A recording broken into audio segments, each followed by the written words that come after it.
I always feel like there's a certain responsibility one has to at least be able to convince yourself that you have an understanding of what a composer wrote on the page.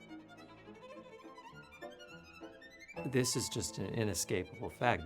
Can be times where a piece of music is worth playing, but it is not a perfect piece of music, and you feel like you really need to make a few changes.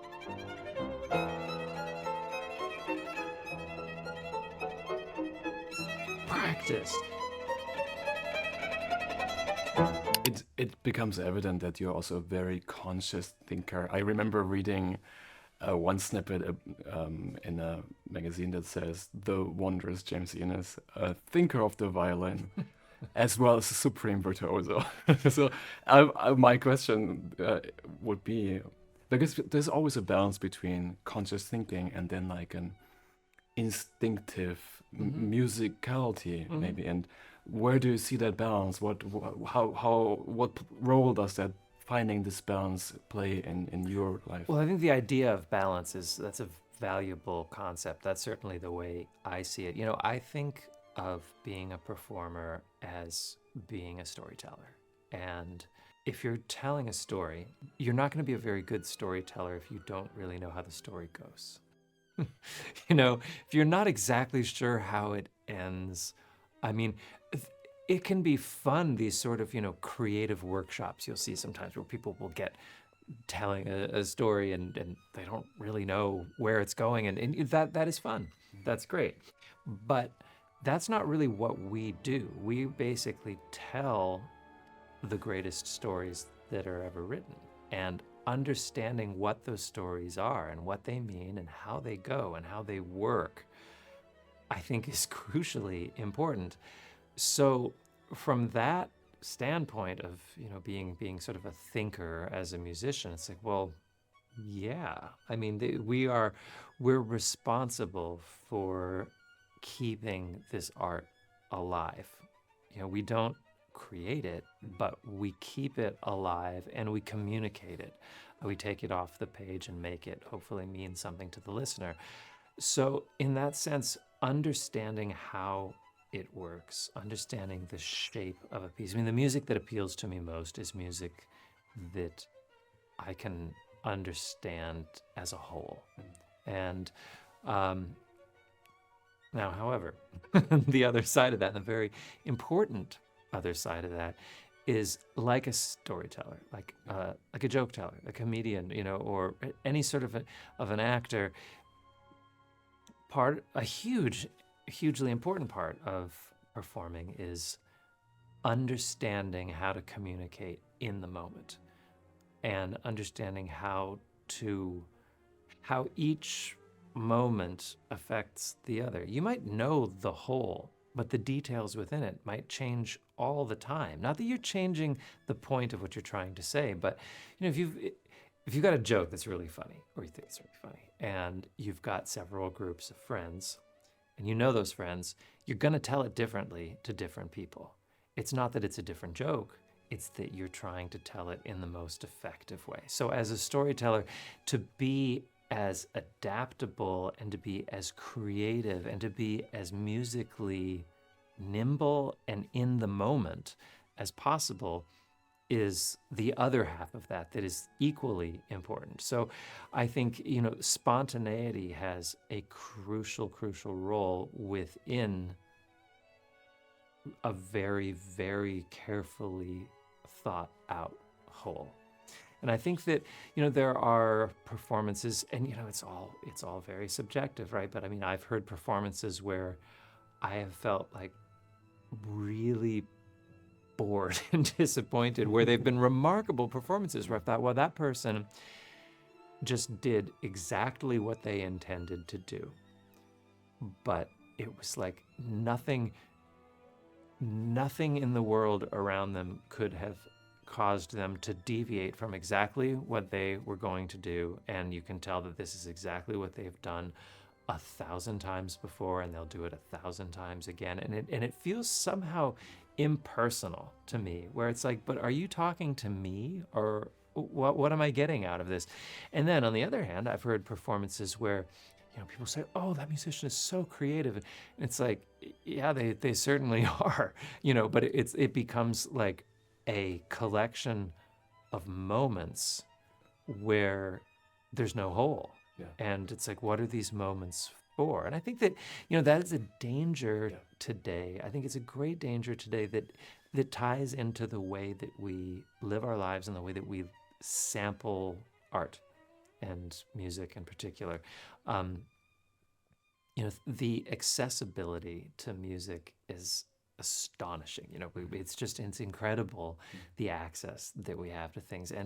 And of course, that is a net positive. It's amazing. There's this letter apparently from Brahms to Clara Schumann, where he says, "Clara, well, here we are in Dusseldorf." It has to do with Dusseldorf actually, where he says, "I heard that they're performing a Mozart piano concerto in Dusseldorf. You've got to go. You've got to check this out." And apparently she writes back and says, "I will definitely go. I've always wanted to hear a Mozart piano concerto." And I think, well, I've got all the Mozart piano concertos on my phone. Like, I can just check them out anytime by many artistic geniuses performing them over the last century. So this is amazing. There's no question that it's amazing. But, I think about these stories of people hearing a piece of music that they might get to hear once, and the way that they would look forward to it, and the way that it left an impression, and the way that, even in my own experience, I remember these performances that struck me as these uniquely powerful events, and they sort of grew in my mind and became something incredibly special. And now I think about music on YouTube or any streaming platform. And people are like, okay, well, I've got to learn Glazunov concerto, so I'm going to listen to 15 different violinists play that bar. Be like, well, that one's really good. Oh, well, I listened to these pianists, and you hear that one, in this list etude, that one played the octaves really fast. And it's like, can you imagine going into a bookstore and being like, I'm going to pick out a book. Be like, well, this one has a really good word on page 36. And this one's word on page 36 I didn't like as much. I mean, it's the stupidest thing you could imagine. So I'm afraid that there is the potential for our current way of consuming information to be in conflict with the concept of performing art, and the way that an interpretation needs to be digested as a whole is in conflict to the idea of, I'm going to watch this mashup video of 9 different violinists playing this 2-second spot of tenths. It's like, well, what? I mean, we all do it. It can be kind of fun, be like, oh, look at that. But that's not music. And ultimately, that's not what we're here trying to do. Follow-up question then. You mentioned a few great, interesting points.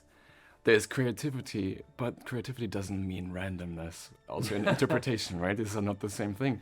But how do you go about finding, it may be a subjective truth, but how do you go about finding a truth to a piece that makes sense as a whole? Well, I think that different people are going to have very different answers to that question, and I'm not saying that one way is going to be more effective than another, but for me, I always feel like there's a certain responsibility one has to at least be able to convince yourself that you have an understanding of what a composer wrote on the page. Now, there can be times, I mean, this is just an inescapable fact. There can be times where a piece of music is worth playing, but it is not a perfect piece of music, and you feel like you really need to make a few changes, and that's okay. But so I guess I would say this really applies to sort of this stage of my life and career where most of what I'm hired to do, I mean, how lucky am I? I get hired to play the best music. and I think about, I just had a very interesting conversation with some musical friends about this. Like, take Brahms, for example. Like, I have some friends that they have no problem saying, I think this piece of Brahms I really like. This one, not his best work. This here, I mean, it's all right, but it's got this problem here. And that's great. And I'm glad. I mean, I can only imagine having the confidence to be able to say such a thing. But because for me, it's like when I'm dealing with someone like, yeah, like that, if there's something that I'm not getting, my instinct is that that's my problem. That's not Brahms's problem. And I am lucky to be in the position where I don't have to play music that I don't feel like I understand. Music can be a profession and a job, and we're not always that lucky, to have the opportunity to really only play music that you love. But for me, if I'm supposed to play a piece, or if I've been asked to play a piece, I should say, I don't let it get to the point where I'm supposed to play it unless I know I can get there, mentally, emotionally speaking. But if I'm asked to play a piece and I spend some time sort of digesting the piece, and I think I don't get it, I'm not going to be the right storyteller for this piece, then I don't play it. And that is a luxury. But it is at this stage in my career and for what I do, it is not just a luxury, but it's actually a very valuable defense mechanism, because I can't afford to go out there and play something where, if you're not convinced yourself, how can you possibly convince somebody else? And yeah, this idea of randomness, like, some people will take a look at, a Beethoven string quartet. They'll be like, yeah, it says this, but, I really feel this. And I'm sort of like, well, yeah, but did you ever consider that he was better than you and he knew better than you, and that's probably tied into something else? And, there are some composers, like, Chopin is fascinating because he would, in different versions of his own piece. Like, just famously, it's like one of his nocturnes, one edition ends in major and the other ends in minor. It's like, oh, that's a fairly significant difference. And there are editions that will claim to be authentic that have something getting louder and the other is getting softer. There was a great deal of flexibility within what he was doing, which is not to say that the pieces don't have incredible overall structure. But then, there are other composers where when it came for it to be published, everything that's in there, they really, really meant. And if they meant it, then that meant that they understood that to be an important part of the whole, of the structure of the piece. So a lot of interpretation for me is that sort of pondering, what does this mean? How does this affect the shape?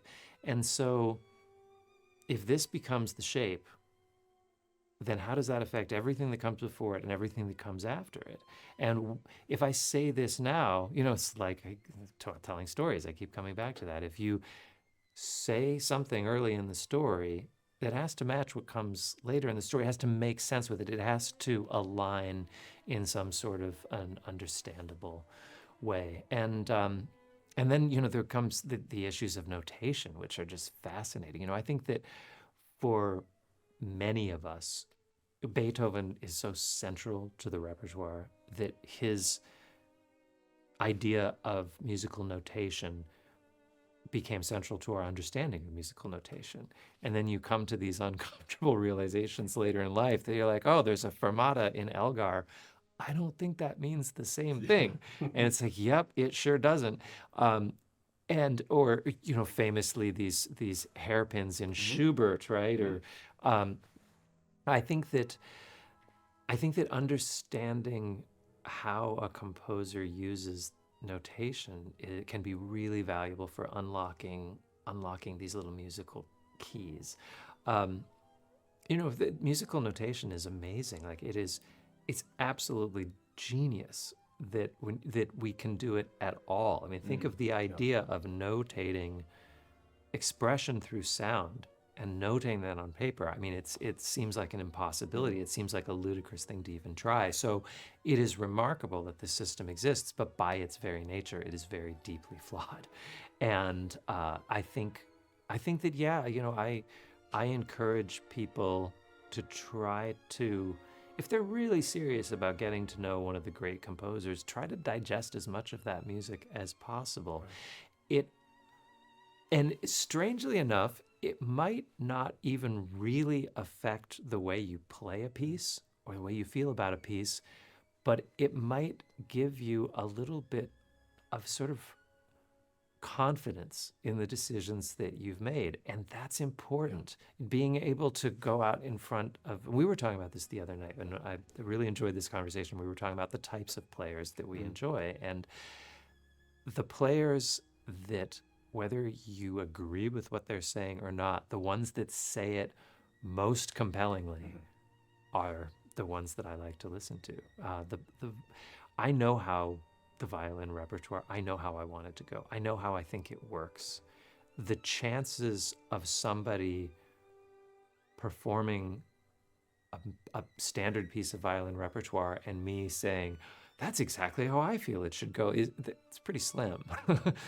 But hearing a player that believes in every note that they're playing and believes that they understand the shape and the story, that to me is great, because I become an audience member, and I am brought along this musical journey. That's really what you just said is really the summary of the dichotomy that it is, really, because you may not agree with it, but because it makes sense as a whole and is heartfelt and honest as an interpretation, it's still amazing. It can still be amazing while maybe different from what you would do, and that is one of the beautiful things about what absolutely. we do. I mean, and it's such an endlessly fascinating thing that a composer can be as specific as they want. They can try to be incredibly specific, and still no two performances are going to be at all the same. Which is, brings me to another thing, that it's like, it amazes me when people say, oh, kids today, they all sound the same. I think, well, no, they don't. Like, what, and it has made me question, like, what is it that you're hearing that sounds the same to you? Now, granted, we've always, over the last few generations, been continually more and more influenced by others because of access to the way other people play. So I can understand, to a certain point, that certain trends, they go around the violin world really quickly because people have access to other players. But any player that is worth listening to, and I'm not talking about when people say, oh, well, these students from that school all sound the same. There can be a bit of that. But when they say, oh, all these great young touring violin soloists, they all sound the same, I'm like, that is just absolutely false. They don't. Because anyone that gets to that point has worked really hard and believes in what they do. Listen, there are people out there that I like to listen to. There are people that I don't. But I don't pretend, I don't fool myself into thinking that somehow that they haven't worked hard, or they haven't thought these things through, or they haven't cared as deeply as I have. I think that we need to, give the respect to people that we hear, even if we're like, I don't get it, I don't connect to that, to understand that if they've gotten to the point where they're getting hired to play concerts, they have put in an enormous amount of effort and time and deserve respect.